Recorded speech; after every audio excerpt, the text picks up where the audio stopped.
We were born in the early 40s, and that was in the days when people with Down syndrome were called mongoloids.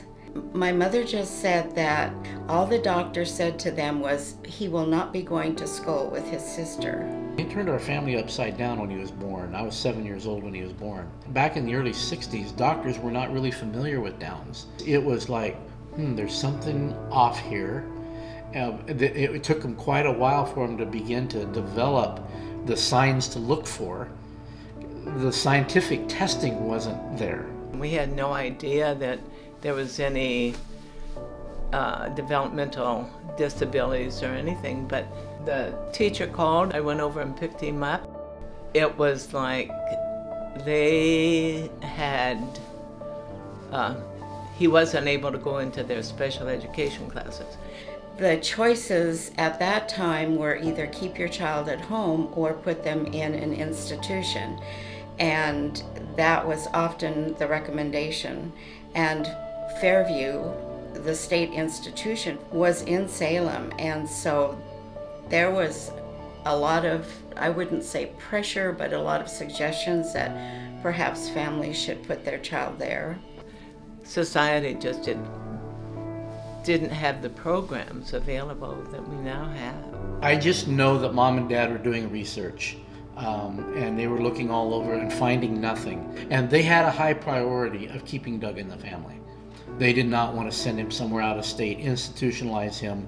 That was just not an option. He would have stayed home rather than do that. We talked to Garton into school, and then that's where he first started, and that's when we met Sally. She was our cheerleader, and she directed and helped us get started with the school. And I don't remember how long it took for the 17 parents to form this cohesive group and decide we wanted to start our own school. We just wanted our kids to have a chance to be able to do what they wanted to do. When my parents found out about the organization, or the group of parents, they weren't organized and incorporated, I don't think, at that time. They were meeting in a church in South Salem. But then at some point, there was enough money that we decided to buy this acreage out there on Joseph Street. It was just trial and error, and it was somebody's idea, and we knew what we wanted for our kids, and there was nothing like it. There was only Fairview and Garton, so we just took the road to build the vision that we had for the kids in the future of Shangri-La. In the beginning, they had the farmhouse, then expanded to the barn for some of the work area. They went to having some people stay there. They eventually built the school, the first part of the school. That building out there was built in 3 parts. The original building and then 2 wings of the newer building that was out there. Shangri-La was like an alternative possibility coming into existence. And I can imagine that Shangri-La must have had some kind of a waiting list, to be able to get in back in those days, because the family style, it was just so far above and beyond in terms of its care for the clients and what Fairview was. Everybody was so cooperative and giving and wanted only to help each other, and they were all great families. And we, out of that, we did have some special friendships that lasted, even down the years. Do you remember how old you were when you went to Shangri-La for the first time? I was probably about 6 when I went there. There was a school bus that would pick her up, and there was another, girl at that point that lived in our neighborhood. So they would pick the 2 of them up, take them to Shangri-La, and then bring them home every afternoon. So it's just like, getting on a regular school bus. The school, which is on the other end of the property, had students that were bussed out from Salem every day. So those were the day students, if you will. And then you had the live-in students, called the weekenders, that were there living on the campus, on the property, year-round. I remember seeing a letter from my mom to her parents saying, I don't know how we're going to afford it. It's $50 a month. $50 a month, you're kidding. But I mean, the campus itself was beautiful. I loved going out there as a kid and, visiting her campus and seeing the classrooms. I mean, it was kind of like a small private school. The schoolhouse was like 2 big rooms, as I recall. I mean, there might have been a couple of other side rooms and bathrooms. It was pretty low key, small tables, age appropriate size for things. They had teachers there that worked with them every day. They learned sign language because Doug could sign. He learned to read and write, and eventually he was able to read. He was able to read his King James English Bible. Some of the older people, they were teaching them to do some of the prep in the kitchen.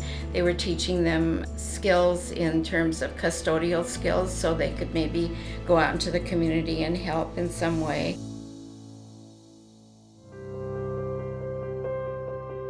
In the end, I can't say enough in accolades for Shangri-La of what it was able to do for Doug in Doug's life, because he spent over 50 years in the Shangri-La system, moving from the campus where the school is located when he became an adult, going into group home and multi-group settings, and then eventually to the group home that he lived in when he passed away.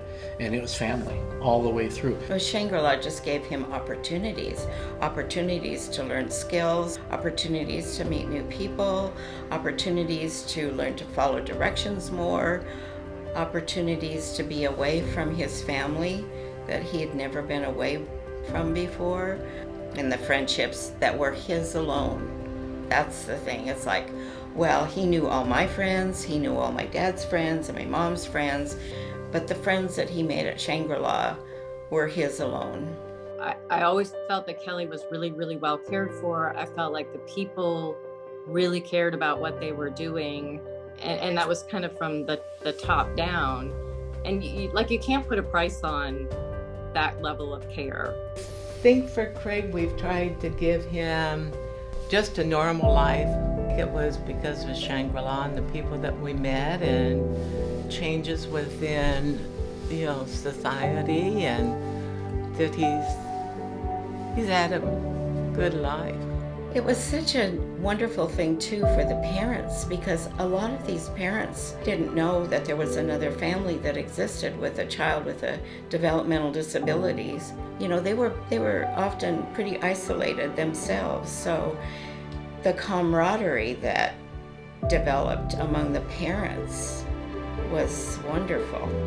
I can't even imagine that, it started as that small little, group of families like, hey, let's try this out, and to see where it's, ended up, I'm just amazed, and in a very, very good way.